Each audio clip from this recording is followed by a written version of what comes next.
भारत की गीदड़ भभकियों पर रद्द-ए-अमल देते हुए शाहिद खान आफरीदी ने कहा है कि ये किसको डराने की कोशिश कर रहे हैं। मैं हाथ जोड़ के माफी चाहता हूं। देखो, पाकिस्तान के अंदर पाकिस्तान को डुबाने में पाकिस्तान के अपने लोगों को बहुत बड़ा हाथ। दूसरी जानिब कौमी क्रिकेट टीम के साबिक कप्तान शाहिद आफरीदी कहते हैं कि भारत हमें डराने की कोशिश कर रहा है, लेकिन ये हमारी फौज का मुकाबला नहीं कर सकते। इसका चचेरा भाई था साकिब, शाहिद अफरीदी का चचेरा भाई साकिब। बीएसएफ ने कुत्ते की तरह मारा था इसको, ठाए ठाए। तब से ये भुना बैठा है, ये भुना बैठा है कि तुमने मेरे भाई को मार दिया। दोस्तों, मुझे लगता है शायद हम लोगों ने ना शर्म बेच खाई है। मतलब हम एक तो बगैर लॉजिक के बात करते हैं, दूसरी हमें शर्म नहीं आती कोई भी बात करते हुए। वो लश्कर तैयबा का मेंबर था, वो लोकल कमांडर था, मारा उसको ठट बीएसएफ ने ढेर कर दिया।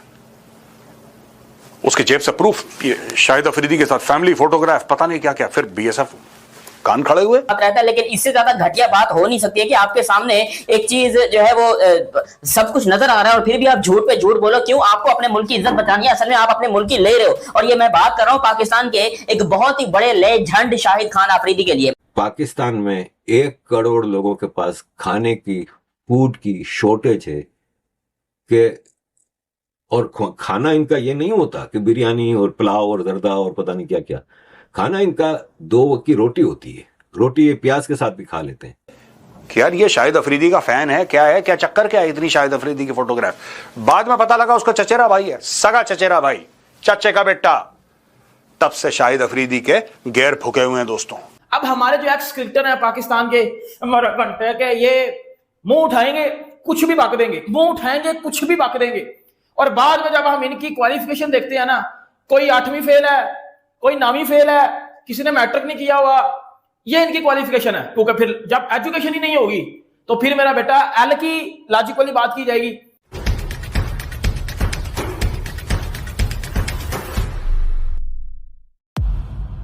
पाकिस्तानी राजनेता हों या क्रिकेटर, यह सिर्फ 2 चीज़ों के लिए जाने जाते हैं। एक तो बेईमानी और दूसरा लड़ाई झगड़ा। एक तो पाकिस्तान की हालत दिन ब दिन बद से बदतर होती जा रही है, वहीं लोग भूख से मर रहे हैं, और दूसरी तरफ पाकिस्तान के पूर्व क्रिकेटर शाहिद अफरीदी की गीदड़ भभकी बंद होने का नाम नहीं ले रही है। देखते हैं इस पर मीडिया और लोगों ने क्या कहा, और मिलते हैं वीडियो के अंत में। वो भी नहीं है 1 करोड़ लोग, लेकिन हमारे भाई साहब, इनका लाइफ स्टाइल आप देखें, इनके बच्चों का लाइफ स्टाइल देखें कि पाकिस्तान का इस वक्त कर्जा 89,834 अरब रुपया है। हर पाकिस्तानी 3 लाख रुपए का कर्ज में है। लेकिन आप रूलर्स का लाइफ स्टाइल देखें, इनकी फैमिलीज का लाइफ स्टाइल देखें, आर्म ऑफिसर्स का देखें, तो ये सब आर्मी की डिक्टेटरशिप पे सब पाकिस्तान में चलता है।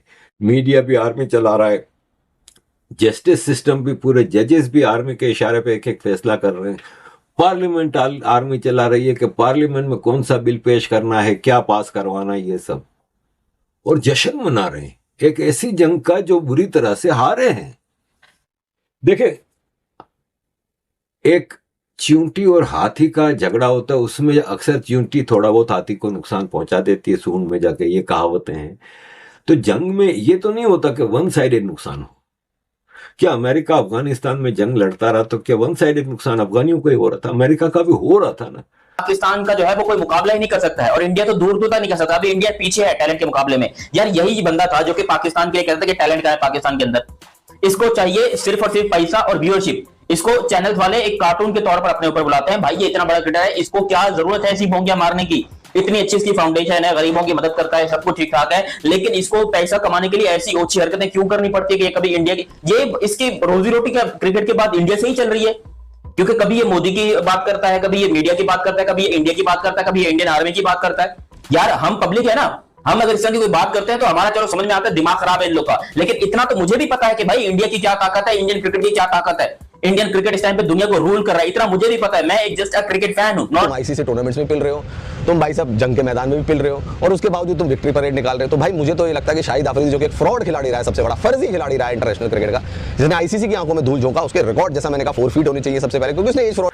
लेकिन इसके बावजूद आप जंग के रिजल्ट्स को देखते हैं तो आपको पता चलता है कि इंडिया ने कितनी दूर तक जाके इनको मारा। लेकिन ये चूरन लेके आ गए कौम के सामने का, हमने जंग जीती है, और झूठ को इस हद तक परसिस्टेंटली बोला कि पूरी दुनिया कहने लगी कि मतलब आप ये बताएं कि कहीं से कोई पाकिस्तान के पास ऐसा कोई छोटा सा भी एविडेंस या कुछ भी नहीं है कि पाकिस्तान के मिसाइल भारत के अंदर तक मार कर गए।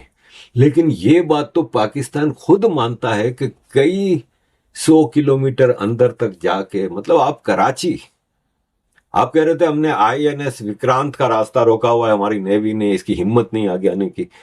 वो भाई साहब कराची में आपके मिसाइल लगे हैं, ड्रोन लगे हैं। जैकबाबाद, रहीम यार खान, जैकबाबाद सिंध का है। हैदराबाद खुद बिलावल भुट्टो ने जो दोषी है अभी यूनाइटेड नेशंस में और उधर पेश कर रहा है लोगों को, उसको खुद एक्सेप्ट करने का हैदराबाद में। यानी पाकिस्तान का मिसाइल डिफेंस सिस्टम कोई क्वेश्चन करने वाला है? ऐसा ही करते हैं पाकिस्तानी एक्स क्रिकेटर, और आप ये सदियों से देखते आ रहे हो। देखो, जो बात हक और सच की होती है ना, वो करनी चाहिए, मुझे ऐसा लगता है। कभी किसी इंडियन क्रिकेटर ने उठ के पाकिस्तान पे विदाउट एनी लॉजिक कोई बात की हो, मैंने कभी नहीं देखा। लाइक सचिन तेंदुलकर, MS धोनी, सौरव गांगुली, उनके बड़े प्लेयर हैं जो, तो मैंने कभी देखा ही नहीं है, कभी नहीं मैंने देखा कि पाकिस्तानी कंट्री के ऊपर भी बात की हो। उनके पॉलिटिशियन जो मर्जी करें, इधर के पॉलिटिशियन जो मर्जी करें, ये इनके अपने मसले हैं, ठीक है। लेकिन मैं बात कर रहा हूं क्रिकेटर्स की। अब हमारे क्रिकेटर हैं शाहिद अफरीदी साहब। शाहिद अफरीदी ने स्टेटमेंट दिया, और इतना कोई रबिश किस्म का यह स्टेटमेंट था, इतना कोई बचकाना किस्म का यह स्टेटमेंट था। शाहिद अफरीदी को मैं ये बोलना चाहता हूं, यू आर नॉट किड, आप बच्चे नहीं हो। आपने पाकिस्तान को 20 से ज्यादा साल रिप्रेजेंट किया इंटरनेशनल लेवल पे। आप इस टाइम दादा बन चुके हुए हो, लेकिन आप में अकल कोई नहीं आ रही, ये बात सबको पता है। अकल नाम की चीज नहीं आ रही आप में। बात सिंपल सी ये है। शाहिद अफरीदी ने स्टेटमेंट दिया है, शाहिद अफरीदी ने बोला है कि इंडिया जो है ना, इंडिया किया था, और उसने अपनी बायोग्राफी में भी ये चीजें बताई है। तो इस जैसे फ्रॉड क्रिकेटर की जो बातें हैं ना दोस्तों, इसकी बातों को सुनकर सिर्फ मुझे अभी हंसी आती है। और मुझे लगता है कि जो शाहिद अफरीदी है दोस्तों, वो मानसिक दिवालियेपन का शिकार हो गया है, और अब उसका एक ही एजेंडा रह गया। वो सोच रहा है जैसे इमरान खान पाकिस्तान का प्रधानमंत्री बन गया, तो मैं भी फौज के साथ लोग लुगा के कल मैं भी कुछ प्रधानमंत्री कुछ बन जाऊंगा। वैसे anything can be possible in Pakistan, कुछ भी हो सकता है भाई। वहाँ तो ये भी हो सकता है कि इफ्तिकार भी कल डिफेंस मिनिस्टर बन जाए, हो सकता है बाबर आजम कल प्रधानमंत्री बन जाए, कुछ भी हो सकता है पाकिस्तान में। तो दोस्तों आप खुद ही समझ सकते हैं, आप शाहिद अफरीदी अभी मतलब उम्र तो हो गई, उसकी ससुर भी बन गया है, लेकिन यार अकल उसकी अभी बच्चों वाली है। अभी यहाँ पर PSL के अंदर हमारे पास DRS नहीं था। क्यों नहीं था DRS? क्योंकि DRS आया था इंडिया से। इंडिया के जो टेक्नीशियंस थे, इंडिया के जो लोग थे, वो सारे आए थे PSL के अंदर DRS लेकर, और DRS की टेक्नोलॉजी वगैरह पाकिस्तान में वही दे रहे थे। जब यहाँ पर ये सारा मामला हुआ, इंडिया के ऊपर अटैक हुआ, फिर PSL दोबारा चालू हुई, या फिर ये जो सीरीज हुई हमारी बांग्लादेश के अगेंस्ट, इसमें DRS नहीं था। क्यों नहीं था DRS? क्योंकि इंडियन लोग वापस पाकिस्तान आए ही नहीं। जब ये मामला हुआ तो इंडियन लोग पाकिस्तान से चले गए, तो फिर वो वापस पाकिस्तान आए ही नहीं, जिसकी वजह से पाकिस्तान को बगैर DRS के अंदर ये PSL भी करवानी पड़ी। लेकिन मिसाइल डिफेंस सिस्टम कहाँ है? आप इतना महंगा महंगा मिसाइल डिफेंस सिस्टम का, हमारा तो आहनी दीवार है, फलान है, ढुमकाने, कहाँ है? अभी तो भारत ने कुछ घंटों की झलक दिखाई है, इसमें आपके कई जगहों पे मिसाइल जाके लगे हैं, ड्रोन जाके लगे हैं, फिर आप जश्न मना रहे हैं। मतलब एक हद होती है कि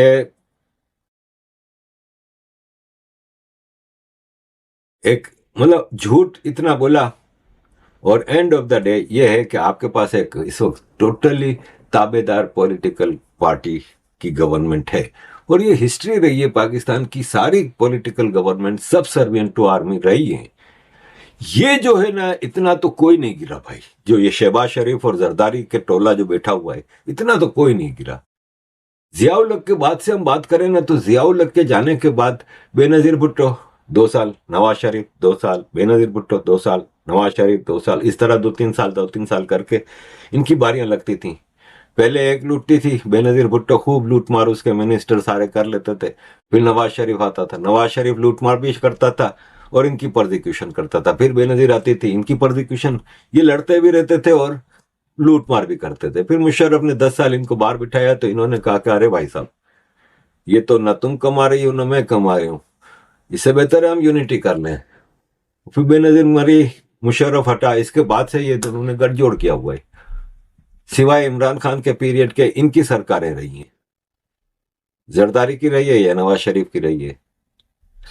आज भी जरदारी प्रेसिडेंट है और ये शहबाज शरीफ प्राइम मिनिस्टर है। पूरी इनकी मजे की सरकारें चल रही हैं, इलेक्शन हारे हुए हैं, कोई कैपेबिलिटी नहीं है, मुल्क का बेड़ा गर्क जितना हो रहा है, तबाही परवाही नहीं, आर्मी के कंट्रोल में बिल्कुल चल रहे हैं। इतना मतलब ताबेदार तो आपको कोई नहीं मिलेगा। हाल ही में पाकिस्तान के पूर्व खिलाड़ी शाहिद अफरीदी का बयान चर्चा का विषय बना हुआ है। अपने देश को भारत के सामने बार बार हारता और पिटता देखकर भी अनजान बना हुआ है। शाहिद अफरीदी ने कहा है कि किसी भी क्षेत्र में अगर दोनों देशों की तुलना की जाए तो पाकिस्तान काफ़ी आगे है। अफरीदी ने कहा है, भारत हर मामले में पाकिस्तान से 10 साल पीछे है, चाहे क्रिकेट हो, हिम्मत हो या टेक्नोलॉजी हो। यहाँ तक कि उन्हें हमारा प्रतिद्वंदी कहना एक तौहीन की बात होगी।